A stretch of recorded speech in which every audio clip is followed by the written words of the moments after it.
बिस्मिल्लाहिर्रहमानिर्रहीम। आज हम डिस्कस करने लगे हैं रिस्पायरेशन क्या है। यूएचएस के सिलेबस के अकॉर्डिंग आपकी फिजियोलॉजी में 7 चैप्टर शामिल थे। हमने बाकी सारे चैप्टर पढ़ लिए हुए हैं। चैप्टर नंबर 4 हमारा रिमेनिंग था। चैप्टर नंबर 4 है रिस्पायरेशन क्या है।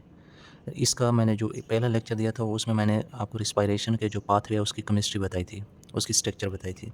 अगर आपको याद हो तो मैंने आपको इतने तक बताया था कि जो एयर है वो एंटर होती है नॉस्ट्रल के ज़रिए, नॉस्ट्रल से हवा आती है फेरेंक्स में, फेरेंक्स से फिर लेरेंक्स, फिर ट्रेकिया में, ट्रेकिया से फिर ब्रोंकाई में, ब्रोंकाई से ब्रोंक्यूल्स, फिर आखिर पे एलुलर सैक्स और एल्वोलाई के अंदर। ठीक है, जो एल्वोलाई हैं वो छोटी छोटी स्ट्रक्चर्स हैं और इन एल्वोलाई के अंदर एयर का एक्सचेंज होता है CO2 और O2 का।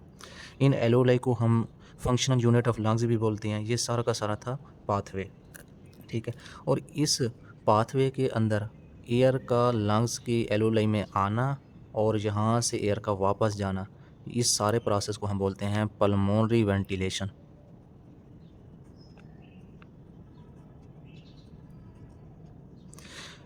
तो रिस्पायरेशन में 4 बड़े प्रोसेस हो रहे हैं। सबसे पहले पल्मोनरी वेंटिलेशन हो रही है।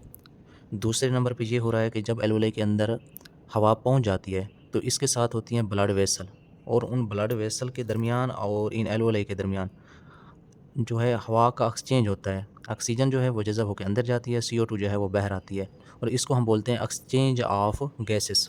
गैसेस एक्सचेंज, ये दूसरा बड़ा स्टेप है।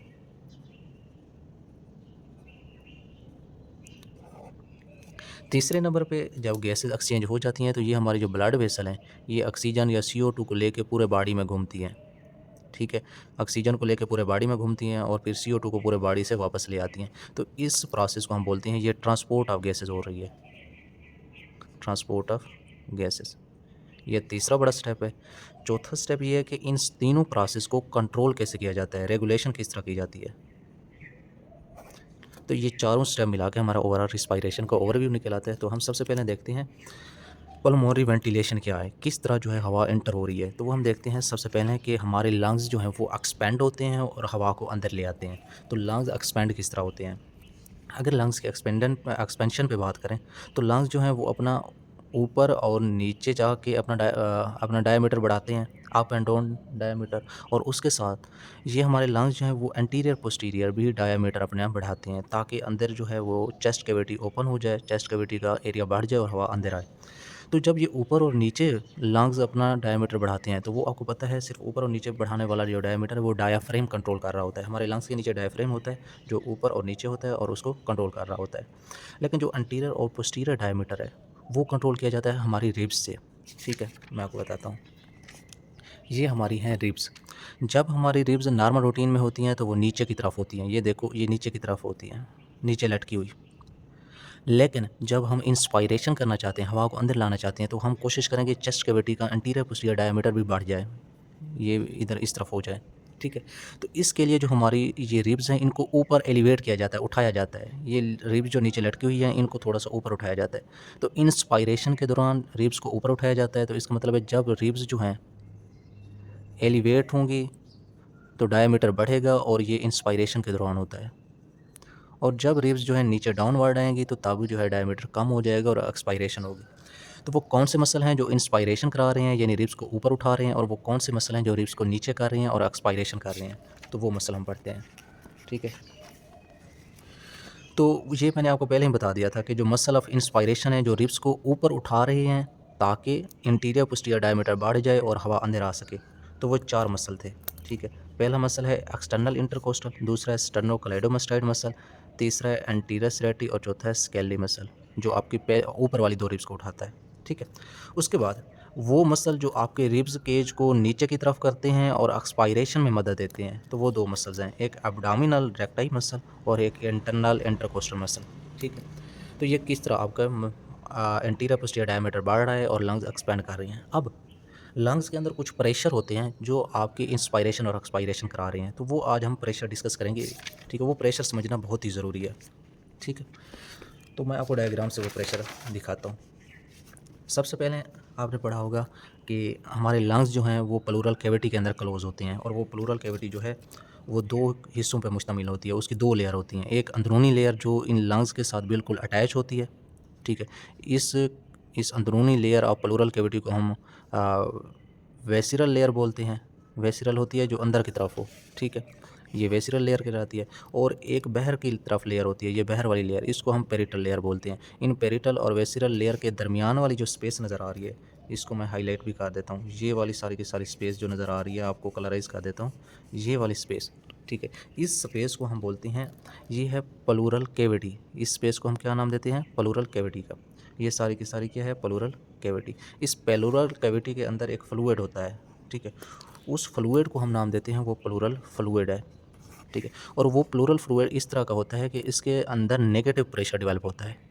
ऐसा प्रेशर जो चीज़ों को अपनी तरफ खींचता है, इस तरह का प्रेशर होता है इस प्लूरल कैविटी में, उसको हम नेगेटिव प्रेशर बोलते हैं। और इस नेगेटिव प्रेशर को नाम दिया जाता है प्लूरल प्रेशर, क्योंकि ये प्लूरल कैविटी के अंदर है।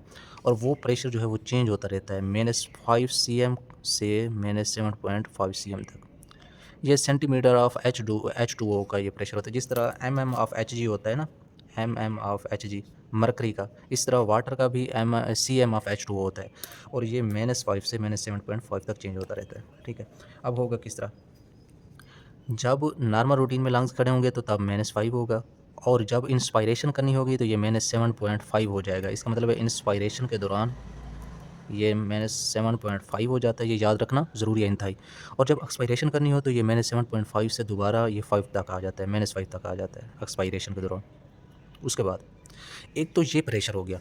दूसरा प्रेशर जो होता है, ये हमारी एल्वेओलाई हैं छोटी-छोटी, जिनके अंदर एयर एक्सचेंज हो रहा है, इनके अंदर भी एक प्रेशर है, ठीक है। और इन एल्वेओलाई का जो प्रेशर होता है उसको हम एल्वेओलर प्रेशर बोलते हैं, ठीक है। और वो जो एल्वेओलर प्रेशर है वो 0 भी होता है, और बाज़ दफ़ा 0 से बढ़ के -1 भी होता है, और -1 से बढ़ के +1 भी होता है। नॉर्मल रूटीन में 0 होता है, और जब इंस्पायरेशन करनी हो तो तब -1 होता है। इसका मतलब है इंस्पायरेशन के दौरान क्या होगा? -1, ठीक है। और जब एक्सपायरेशन करनी हो तो ये +1 होता है। अब हमने देखना है कि कितने लंग्स एक्सपेंड होते हैं, वो डिपेंड कर रहा होता है, लंग्स की एक्सपेंशन जो डिपेंड कर रही होती है वो इन 2 प्रेशर पे डिपेंड कर रही होती है, एक एल्वेओलर प्रेशर और एक प्लूरल प्रेशर पे।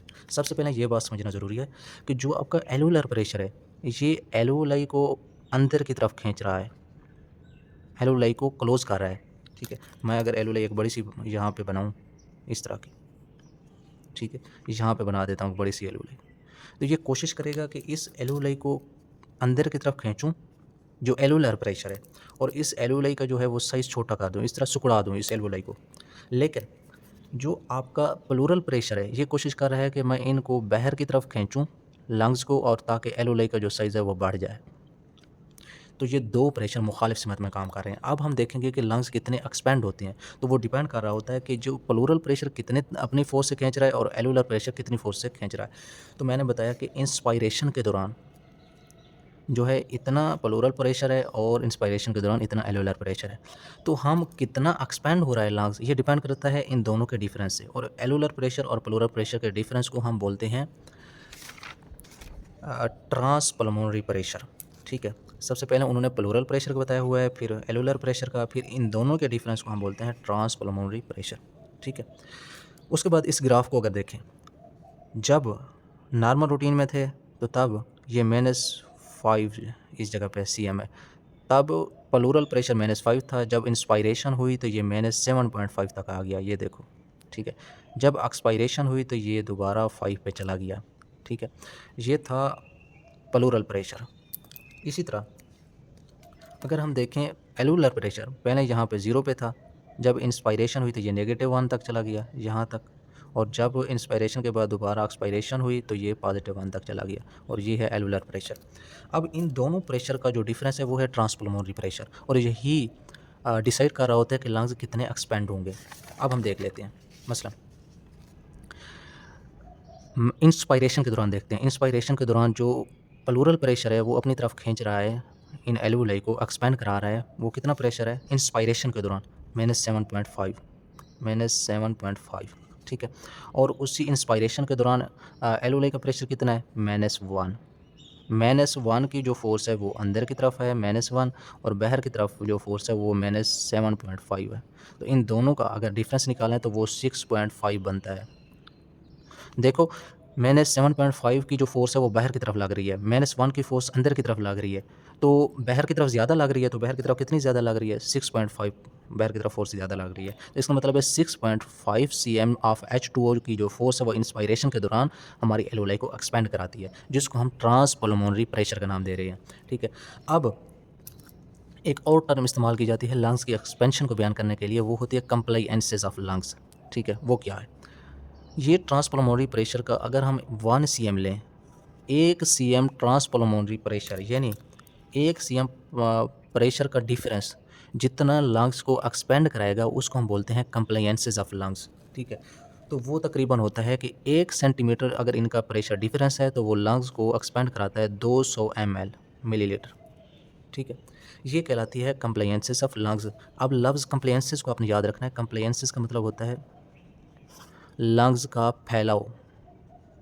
ये बार-बार मैंने लफ्ज़ कंप्लायंस इस्तेमाल करना इसलिए इसको ज़हननशीन कर लें। अब लंग्स की दरअसल जो कंप्लायंसेस है, फैलने की ताकत है, वो 1 सेंटीमीटर अगर प्रेशर का डिफरेंस होगा तो 200 ml हवा को अंदर ले सकते हैं, इतने फैल सकते हैं। लेकिन ये अगर इसी तरह की कैलकुलेशन करें 1 सीएम से, वैसे 6 सेंटीमीटर का फ़र्क है 6.5 का, तो अगर 6 का अगर फ़र्क है और हर सीएम पे 200 ml हवा अंदर आ सकती है, तो ये तो बनेगा 1200 ml हवा जो है अंदर आ सकती है इंस्पायरेशन के दौरान। लेकिन हकीकत में ऐसा नहीं होता। हकीकत में ये है कि जो हमारे ऊपर रिब्स खड़ी हैं, वो हमारे इस फैलाव यानी कंप्लायंसेस को कम कर देती हैं और 1 सेंटीमीटर पे जहाँ 200 लंग्स की कंप्लायंसेस थी, अब रिब्स को अगर साथ मिलाएँ तो वो 110 तक आ जाती है। अगर हम एवरेज 100 निकाल लें और टोटल 6.5 सीएम का फ़र्क है, तो ये 100 ज़रब 6.5 ये तकरीबन बनता है, 6 से भी ज़रब दे दें तो ये 600 बनता है, 600 ml। या मैं कह सकता हूँ कि ये हाफ़ लीटर बनता है, 1.2 litre, 0.5 litre.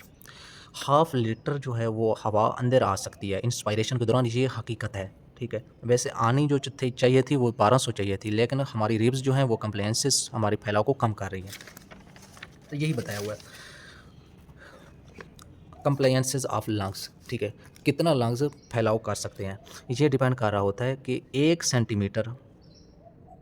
Centimetre transpulmonary pressure पे कितने हमारे लंग्स एक्सपेंड कर रहे हैं, वो है 200। लेकिन हकीकत में 200 नहीं होती, जो हमारे लंग्स के अंदर थॉरैक्स आ जाती है वो इन कंप्लायंसेस को कम करके 110 तक ले आती है। और इस हिसाब से देखें तो हमारे लंग्स जो हैं वो हाफ़ लीटर जो है एयर का एक्सचेंज कर रहे हैं। उसके बाद आगे हम देखते हैं कि कुछ जो फैक्टर्स हैं वो आपकी कंप्लायंसेस को इफ़ेक्ट कर रहे हैं, आपके फैलाव को इफ़ेक्ट कर रहे हैं, वो फैक्टर्स देख लेते हैं।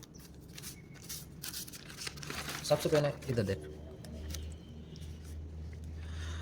ये एल्वेओलाई हैं। इन एल्वेओलाई की नेचर क्या है? कुदरती तौर पे इन एल्वेओलाई की नेचर है कि ये अपने आप को सिकुड़ना चाहती हैं, ठीक है। एल्वेओलाई अगर इनको आज़ाद छोड़ दिया जाए तो ये अंदर की तरफ सिकुड़ जाती है, ठीक है, ये अंदर की तरफ दब जाती हैं। क्योंकि इनकी नेचर जो है वो इलास्टिक नेचर है। इलास्टिक नेचर क्यों है? क्योंकि ये कोलेजन और इलास्टिन से मिलकर बनी हुई है। एक तो ये नेचर कंप्लायंसेस को यानी फैलाव पे इफ़ेक्ट कर रही है।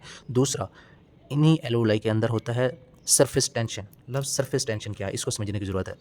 ये हमारी एल्वेओलाई की जो दीवारें हैं ना, इस पे होते हैं वाटर के मॉलिक्यूल। एक वाटर का मॉलिक्यूल इधर खड़ा है, एक वाटर का मॉलिक्यूल इधर खड़ा है, एक इधर खड़ा है। इस बड़ी एल्वेओलाई पे मैं दिखा देता हूँ। एक वाटर का मॉलिक्यूल, ये वाटर का मॉलिक्यूल ये है, एक ये है, एक ये है, ये है, ये है। ये वाटर के मॉलिक्यूल जो हैं इनके दरमियान है एयर, तो एक फार्मूला बन जाता है एयर फ्लूइड अट्रैक्शन। ये एयर फ्लूइड अट्रैक्शन बहुत ज़्यादा होती है। कैसे? दरमियान में एयर है तो ये फ्लूइड यानी ये वाटर चाहेगा और ये वाटर चाहेगा हम एक दूसरे को अपनी तरफ खींचें। ये वाटर जो है इस वाटर को अपनी तरफ खींचेगा और ये वाटर इस वाटर को अपनी तरफ खींचेगा और ये दोनों एक दूसरे को खींचेंगे। नतीजे के तौर पे ये एल्वेओलाई सिकुड़ जाएगी और इस तरह हो जाएगी, इस तरह हो जाएगी, ठीक है। इसको बोलते हैं सरफेस टेंशन। सरफेस टेंशन हमारी कंप्लायंसेस को कम कर रही है, हमारे लंग्स के फैलाव को कम कर रही है, ठीक है। उसके बाद होती है दूसरी होती है इन टिश्यू की इलास्टिसिटी, इलास्टिक नेचर। कोलेजन और इलास्टिन जो है वो भी इस फैलाव को कम कर रही हैं क्योंकि वो भी अपने आप को सिकुड़ना चाहती हैं। ये ओवरऑल अगर इन दोनों बातों को मिलाएं तो इसको बोलते हैं लंग्स की इलास्टिसिटी। जो लंग्स की इलास्टिसिटी है, जो लंग्स की इलास्टिसिटी है उनमें से अगर उसको हम 3 हिस्सों में डिवाइड करें तो जो 1 हिस्सा है, एक हिस्सा वो आता है इस इलास्टिक फ़ोर्स, टिश्यू की इलास्टिक फ़ोर्स यानी कोलेजन और इलास्टिन से मिलकर बनी हुई है उससे, और 2% जो होता है, 2/3 जो लंग्स की इलास्टिसिटी है वो आती है इस सरफेस टेंशन से। ठीक है, एक तो कोलेजन और इलास्टिन से मिलकर बनी हुई है, 1/3 इलास्टिसिटी उससे आती है, और दूसरा ये जो सरफेस टेंशन है 2/3 उससे हमारे लंग्स की इलास्टिसिटी होती है। तो ये जो टोटल लंग्स की इलास्टिसिटी है ये कोशिश कर रही होती है हमारी कंप्लायंसेस को कम करने की। ठीक है, मैं आपको छोटी सी मिसाल देता हूँ। ये नॉर्मल रूटीन में ग्राफ बनाया हुआ है। वो कहते हैं कि इस दौरान हमारे जो लंग्स के अंदर सरफेस टेंशन मौजूद थी, अगर प्लूरल प्रेशर था -4, -4 अगर प्लूरल प्रेशर था यहाँ पे, तो ये -4 जो है वो इनको अपनी तरफ नहीं खींच सकता और लंग्स एक्सपैंड नहीं होते। कब एक्सपैंड होंगे? जब ये आहिस्ता-आहिस्ता -5, -6, -7 जब बढ़ता जाएगा तो ये अपनी तरफ खींचता जाएगा। -4 पे नहीं खींच सकता। -4 पे नहीं खींच सकता तो तब हमारी जो लंग्स के अंदर वॉल्यूम जो था एयर का, कितनी हवा एक्सचेंज हो रही है, तो वो ज़ीरो था -4 पे। जब ये प्लूरल प्रेशर बढ़ के -5 हुआ, जब ये -5 हुआ तो इसने आहिस्ता-आहिस्ता लंग्स को, एल्वेओलाई को अपनी तरफ खींचना शुरू कर दिया, और आहिस्ता-आहिस्ता जब ये -5 पे पहुँचा तो इसने काफ़ी एयर अपने अंदर खींच ली थी। जब ये -6 पे पहुँचता है प्रेशर, -6 पे, ठीक है, मैंने बताया -6.5 का प्रेशर डिफरेंस होता है, तो तब ये क्या करता है, हवा का आधा लीटर अपनी तरफ खींच लेता है। ये कब मुमकिन है? जब इसके अंदर सरफेस टेंशन मौजूद है। ठीक है, लेकिन हम अब कोशिश करते हैं इस सरफेस टेंशन को ख़त्म करें, यानी एयर फ्लूइड का अट्रैक्शन ख़त्म करें। तो हम कोशिश करते हैं कि इस एल्वेओलाई के अंदर कोई ना कोई और चीज़ डाल लेते हैं, हम सलाइन डाल लेते हैं। सलाइन एक फ्लूइड है, सॉल्यूशन है, उसको हमने डाल दिया। अब एयर फ्लूइड अट्रैक्शन का आपस में कनेक्शन ख़त्म हो गया। अब अट्रैक्शन फोर्स जो इलास्टिसिटी थी, 2/3 जो इलास्टिसिटी थी वो इस सरफेस टेंशन से आ रही थी। अब हमने इसमें फ्लूइड डाल के एयर फ्लूइड अट्रैक्शन ख़त्म कर दी, 2/3 इलास्टिसिटी ख़त्म हो गई। अब 2/3 जब इलास्टिसिटी ख़त्म हो गई तो अब इन एलुलर प्रेशर, प्लूरल प्रेशर अगर -2 भी होगा ना तो वो इससे खींच लेगा। क्यों खींच लेगा? क्योंकि अब इनकी आपस में चिपकने की सलियत ख़त्म हो गई, अब ये ईज़िली एक्सपेंड हो सकती हैं। तो जब हम सलाइन फ्लूइड डालते हैं तो तब अगर प्लूरल प्रेशर -2 पे भी होगा तो वो आधा लीटर हवा अंदर लाएगा। ठीक है, -2 पे भी अगर है तो वो आधा लीटर हवा को अपनी तरफ खींच लेगा। ठीक है, तो ये है इस सरफेस टेंशन का इफ़ेक्ट। जब एयर फील्ड थी तब -6.5 तक जाना ज़रूरी था प्लूरल प्रेशर का, तब आधा लीटर हवा लंग्स के अंदर आई।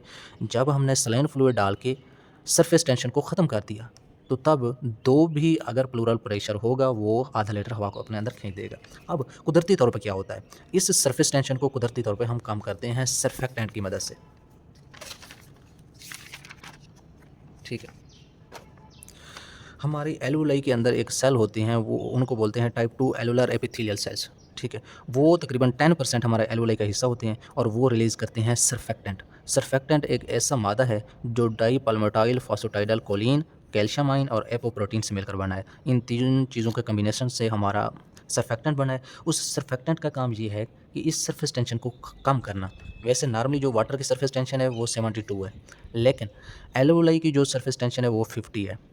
अगर इन एल्वेओलाई के अंदर हम यही सर्फेक्टेंट डाल देते हैं तो उनकी सरफेस टेंशन 5 से 30 तक बढ़ जाएगी। ये मैं आपको मज़ीद डायग्राम से समझाता हूँ। अगर इन एल्वेओलाई को देखें, यहाँ पे जो वाटर के मॉलिक्यूल हैं इनको आपस में चिपका रहे हैं, जिसको हम सरफेस टेंशन बोल रहे हैं, वो जो जितनी ताकत से चिपका रहे हैं उसकी जो ताकत है वो 50 डाइन पर सेंटीमीटर है। अगर इसमें सर्फेक्टेंट आ गया, सर्फेक्टेंट जिसकी मैंने आपको बता दी केमिस्ट्री, ये डाईपल्मेटाइल फॉस्फेटाइडल कोलिन, कैल्शियम आयन और एपोप्रोटीन का मिक्सचर है और ऑयली होता है।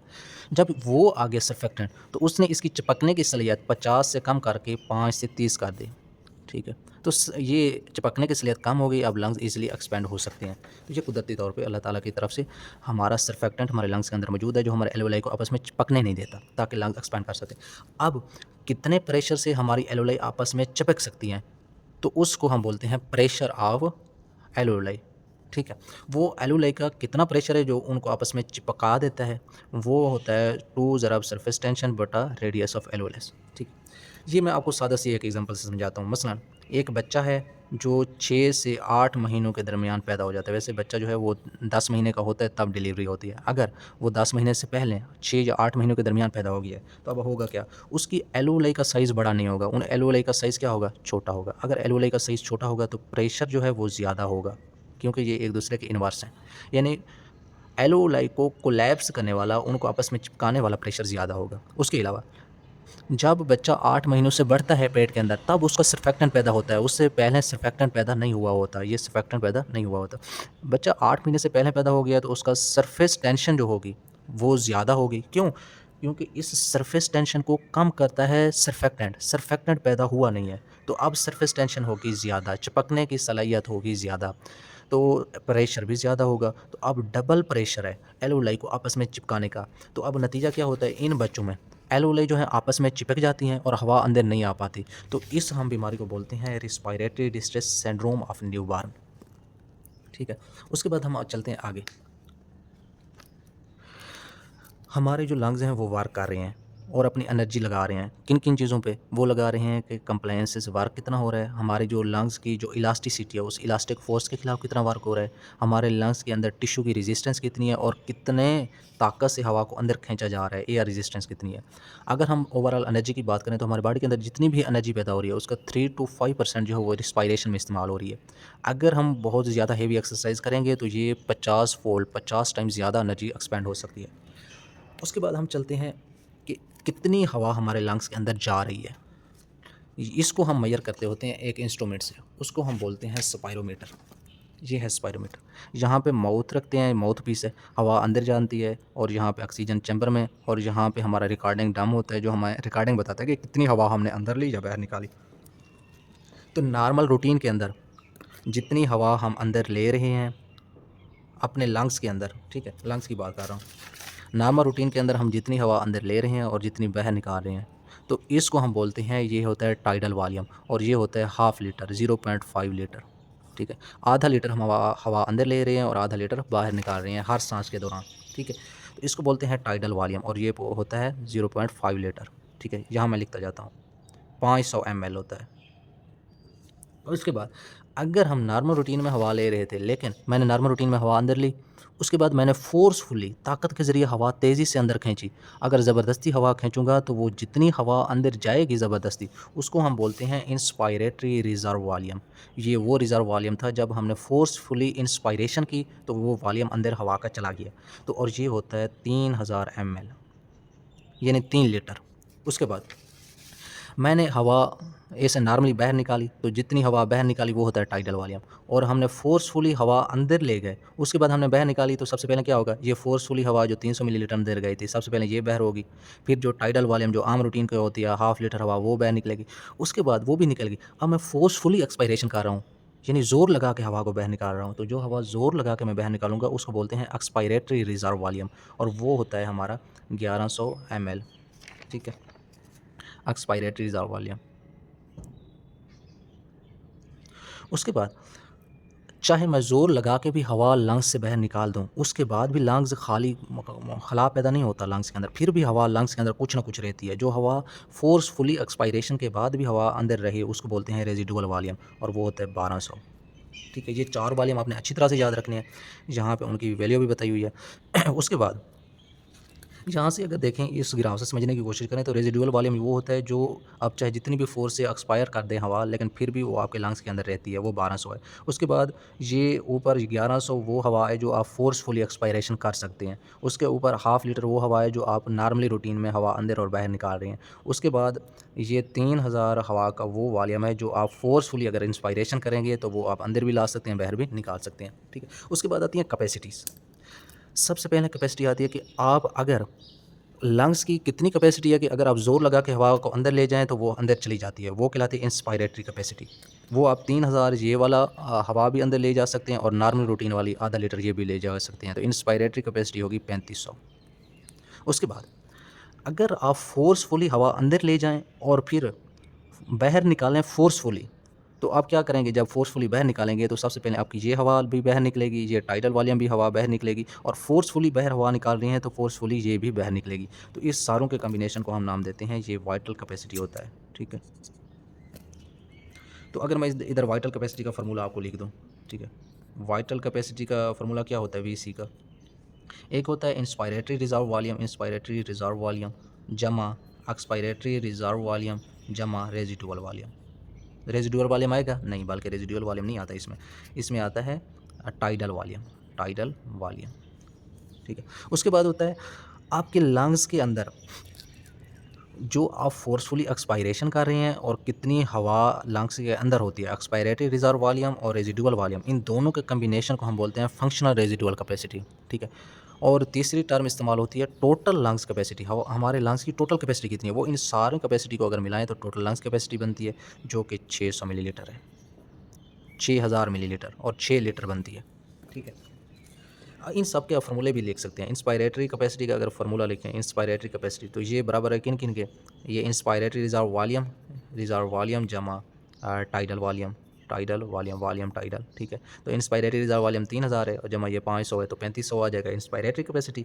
वाइटल कैपेसिटी का फार्मूला इंस्पायरेटरी रिजर्व वॉल्यूम है जो कि 3000 जमा एक्सपायरेटरी रिजर्व वॉल्यूम कितना है, एक्सपायरेटरी रिजर्व वॉल्यूम वो 1100 है, जमा टाइडल वॉल्यूम कितना है, वो 500 है, तो ये 4600 बनता है वाइटल कैपेसिटी। इस तरह आप टोटल लंग कैपेसिटी भी निकाल सकते हैं फार्मूले से, ठीक है। ये आपको ग्राफ लाजमी आना चाहिए, इसमें से एक आप MCQ लाजमी आता है। उसके बाद हम चलते हैं मिनट एक्सपायरेटरी वॉल्यूम। ये होता है कि 1 मिनट के अंदर आपने कितना वॉल्यूम हवा का अंदर लाए और कितना बाहर निकाले। तो वैसे एक सांस के दौरान तो हम आधा लीटर यानी 500 लीटर हवा अंदर लाते हैं, और 1 मिनट के अंदर हम कितनी दफ़ा सांस लेते हैं, वो 12 दफ़ा लेते हैं। हर सांस के दौरान 500 मिलीलीटर हवा अंदर आई और 1 मिनट में 12 दफ़े सांस लिया, तो ये 12.60, 6000 जो मिलीलीटर हवा है, यानी 6 लीटर हवा जो है हम 1 मिनट के अंदर लंग्स के अंदर और बाहर निकाल रहे हैं। तो इसको बोलते हैं मिनट रिस्पायरेटरी वॉल्यूम। और मिनट रिस्पायरेटरी वॉल्यूम किसके बराबर होता है, टाइडल वॉल्यूम ज़रब रिस्पायरेटरी रेट के, इन दोनों को आपस में ज़रब दें तो हमारे पास मिनट रिस्पायरेटरी वॉल्यूम निकल आता है। और ये 6 लीटर पर मिनट होता है। अगर एक इंसान का 6 लीटर पर मिनट की बजाय 1.5 लीटर पर मिनट भी है तो वो ज़िंदा रह सकता है, इससे नीचे ज़िंदा नहीं रह सकता। उसके बाद होती है एलुलर वेंटिलेशन, ठीक है। वो रेट जिस रेट के ज़रिए हमारे एलुलाई के अंदर हवा चेंज हो रही है तो उसको हम एलुलर वेंटिलेशन बोलते हैं। उसके बाद होता है डेड स्पेस एयर, वो हवा जो हमारे लंग्स के अंदर एक्सचेंज नहीं हो पाती हर सांस के दौरान, तो उसको हम डेड स्पेस बोलते हैं। आपको पता है हमारे लंग्स के अंदर 6 लीटर हवा की गुंजाइश है, और इन 6 लीटर में से सिर्फ आधा लीटर 0.5 लीटर जो है हवा की एक्सचेंज होती है, बाकी 5.5 लीटर हवा का एक्सचेंज नहीं होता, ठीक है। तो वो कौन सी स्पेस है जिसका एक्सचेंज नहीं होता, उसको हम डेड स्पेस एयर बोलते हैं, ठीक है। हमारे लंग्स के अंदर 2 तरह की डेड स्पेसेस हैं। एक एनाटॉमिकल डेड स्पेस, हवा देखो जो नोज़ के अंदर खड़ी है, फेरेंक्स, लेरेंक्स, ट्रेकिया, ब्रोंकाई, इनके अंदर जो हवा है वो तो एक्सचेंज नहीं होगी, सिर्फ एल्वुलाई वाली हवा एक्सचेंज होगी हमारे बॉडी टिश्यू के साथ, ठीक है। तो ये जो हवा एक्सचेंज नहीं होती इसको हम एनाटॉमिकल डेड स्पेस बोलते हैं। लेकिन हमारे कुछ एल्वुलाई के अंदर भी हवा एक्सचेंज नहीं होती। वो कौन सी एल्वुलाई हैं, जो डेड हो चुकी हूँ। बाज़ दफ़ा जो है एल्वुलाई जो है वो डेड हो जाती हैं, काम नहीं कर रही होती। तो इन एल्वुलाई जो डेड हैं उनकी एक्स्ट्रा हवा और ये हमारी एयर पैसेज वाली हवा जो एक्सचेंज नहीं हो पा रही, इसके कम्बिनेशन को हम फिजियोलॉजिकल डेड स्पेस बोलते हैं, ठीक है। उसके बाद हम चलते हैं रेगुलेशन पे। हमारी जो एयर एक्सचेंज है इस पे 2 सिस्टम एक्ट कर रहे हैं। एक हमारा है सिंपैथेटिक नर्वस सिस्टम, सिंपैथेटिक, एक है पैरासिम्पैथेटिक। जब सिंपैथेटिक नर्वस सिस्टम एक्ट करता है तो तब एपिनेफ्रिन और नॉर एपिनेफ्रिन रिलीज़ होते हैं, और ये एपिनेफ्रिन और नॉर एपिनेफ्रिन जो हैं ये हमारे ब्रोंकियल ट्री यानी हमारे ट्रेक और ब्रोंकाई की डायलेशन कराते हैं। जब डायलेशन होती है तो ज़्यादा हवा अंदर आती है और ज़्यादा हवा बाहर निकलती है। लेकिन जो पैरासिम्पैथेटिक नर्वस सिस्टम है ये एसिटाइलकोलिन रिलीज़ करता है, और एसिटाइलकोलिन जो है हमारी ब्रोंक्यूल्स को कंट्रैक्ट करा देता है, बजाय उन्हें एक्सपैंड कराता, हवा अंदर ज़्यादा आती है, उनको कंट्रैक्ट कराता है, हवा ज़्यादा अंदर नहीं आ पाती। तो ये पैरासिम्पैथेटिक नर्वस सिस्टम कंट्रैक्शन करा रहा है। तो अब अगर पैरासिम्पैथेटिक ओवर एक्टिव हो गया, इसने इतनी कंट्रैक्शन करा दी कि लंग्स के अंदर हवा जा ही नहीं रही, तो अब हमें सांस लेने में मुश्किल होगी, ठीक है। तो उस दौरान हम एक मेडिसिन इस्तेमाल करते हैं, उसको बोलते हैं एट्रोपिन। एट्रोपिन एक ऐसी मेडिसिन है, अगर हमारा पैरासिम्पैथेटिक ओवर कम कर रहा है, ओवर एक्शन कर रहा है, तो हम एट्रोपिन मेडिसिन देते हैं पेशेंट को, और वो जा के एसिटाइलकोलिन रिसेप्टर को जो है इनएक्टिव कर देती है, ताकि एसिटाइलकोलिन का इतना इफेक्ट ना हो कि हमारी ब्रोंक्यूल्स जो है वो कंट्रैक्ट हो जाएँ और हवा अंदर ही ना आ सके, ठीक है। उसके बाद एक बहुत ही इंपॉर्टेंट टर्म होती है कफ रिफ्लेक्स और स्नीज रिफ्लेक्स, ठीक है। वो मैं आपको इधर से समझाता हूँ। कफ रिफ्लेक्स में क्या होता है, कफ रिफ्लेक्स है खांसी का रिफ्लेक्स, स्नीज रिफ्लेक्स छींक का रिफ्लेक्स। कफ रिफ्लेक्स में ये होता है कि आपके एयर पैसेज वे में कहीं ना कहीं इरिटेशन हुई, जहाँ पे कोई ना कोई बैक्टीरिया ने आके आपके वाल को डैमेज किया, ठीक है। जिस तरह नज़ले ज़ुकाम में फ्लू के अंदर होता है कि आपकी जो एयर पैसेज वे है वो फ्लू कर जाता है, सोजिश कर जाता है, तो यहाँ पे कोई ना कोई इन्फ्लेमेशन हुई, कहीं भी हो सकती है एयर पैसेज वे में। तो इस इन्फ्लेमेशन वे की वजह से हमारा दिमाग तक पैगाम गया। हमारे दिमाग ने क्या काम किया, उसने हमारे दिमाग ने हवा जो थी वो आधा लीटर हवा लेनी थी, क्योंकि हर सांस के दौरान आधा लीटर हवा अंदर लेते हैं, आधा लीटर बाहर निकालते हैं। आधा लीटर की बजाय इसने 2.5 लीटर हवा अंदर ली, ठीक है, 2 लीटर हवा अंदर एक्स्ट्रा ले ली। जैसे ही 2 लीटर हवा अंदर आती है तो उसके बाद दूसरा स्टेप क्या होता है? दूसरा स्टेप ये होता है कि आपका जो एपिग्लाटिस है, ये वाला ऊपर वाला एपिग्लाटिस, ये क्लोज़ हो जाता है यहाँ से। जब एपिग्लाटिस क्लोज़ हो जाता है तो तीसरा स्टेप ये होता है, आपके एब्डोमिनल मसल जो है कंट्रैक्ट होते हैं और ये आपके लंग्स के ऊपर प्रेशर पड़ता है। और लंग्स के ऊपर इतना प्रेशर पड़ता है कंट्रैक्शन की वजह से कि इन लंग्स के अंदर जो प्रेशर है वो 100 mm ऑफ Hg हो जाता है, 100 mm ऑफ Hg। और इतना प्रेशर हो गया है, अब लंग्स के अंदर प्रेशर ज़्यादा हो गया है, एपिग्लाटिस आपका क्लोज़ है, ठीक है। तो अब अचानक आपका एपिग्लाटिस ओपन होगा और हवा जो है वो तेज़ी से बाहर निकलेगी, और वो इतनी तेज़ी से बाहर निकलती है कि उसकी वेलोसिटी होती है 75 से 100 माइल्स पर आवर, ठीक है। और इस तेज़ी से जब हवा बाहर निकलती है तो इसको हम बोलते हैं, ये है कफ रिफ्लेक्स, खांसी, ठीक है। अब स्नीज़ रिफ्लेक्स क्या होगा? स्नीज़ रिफ्लेक्स ये होता है कि अब आपको इरिटेशन जो है वो इधर एयर पैसिव वे की बजाय वो कहीं न कहीं नाक के अंदर इरिटेशन हुई है, यहाँ पे कोई ना कोई इरिटेशन हुई है, ठीक है, नेज़ल कैविटी के अंदर। अब ये सारा प्रोसेस यही होगा, लेकिन एपिग्लाटिस सडनली ओपन तो होगा, लेकिन हवा जो है वो इस माउथ के ज़रिए नहीं निकल पाती। क्यों नहीं निकल पाती? क्योंकि जहाँ आपका होता है यूवुला, ठीक है, यूवुला होता है। ये यूवुला क्या करता है, आपकी हवा को माउथ से निकलने नहीं देता, ये रास्ता ब्लॉक कर देता है, ठीक है। यूवुला नीचे हो जाता है, रास्ता ब्लॉक कर देता है। अब आपकी हवा जो है वो नोज़ से निकलती है, और जब नोज़ से निकलती है इसको हम स्नीज़ रिफ्लेक्स बोलते हैं। लेकिन स्नीज़ रिफ्लेक्स में आपकी क्रेनियल नर्व नंबर 5 वो आपकी कंट्रोल कर रही होती है, ठीक। ये आपका कफ रिफ्लेक्स और स्नीज़ रिफ्लेक्स हो गया। उसके बाद एक आखिरी टॉपिक बच गया, वो है वोकलाइजेशन। वोकलाइजेशन है कि आपकी हवा जो है आपकी इंस्पायरेशन या एक्सपायरेशन के दौरान आपकी आवाज़ कैसे पैदा हो रही है, ठीक है। सबसे पहले आवाज़ पैदा करने के लिए 3 बड़े सिस्टम हैं। आपका एक नर्वस सिस्टम कंट्रोल कर रहा है, ठीक है। उस नर्वस सिस्टम के बाद आपका रिस्पायरेटरी सिस्टम भी कंट्रोल कर रहा है। उसके बाद आपका माउथ और नेज़ल कैविटी भी कंट्रोल कर रही है। इसके अंदर 2 बड़े प्रोसेस होते हैं, एक फोनेशन का होता है और दूसरा आर्टिकुलेशन का होता है। फोनेशन क्या है? ठीक है, ये है फोनेशन। नॉर्मल रूटीन में आपके जो वोकल कॉर्ड्स हैं, ये वाले आपके वोकल कॉर्ड्स हैं। नॉर्मल रूटीन में ये वोकल कॉर्ड जो हैं ये साइड पे होते हैं, लेटरल साइड पे होते हैं। वोकल कॉर्ड हैं कहाँ पे? आपकी अपर पार्ट ऑफ ट्रेकिया पे हैं, सॉरी लेरेंस की अपर साइड पे हैं, ठीक है। और ये नॉर्मल रूटीन में वोकल कॉर्ड साइड पे होते हैं, लेटरल वाल पे होते हैं लेरेंस की, ठीक है। लेटरल वाल ऑफ लेरेंस पे खड़े हुए थे और हवा जो है वो अंदर से गुजर रही होती है।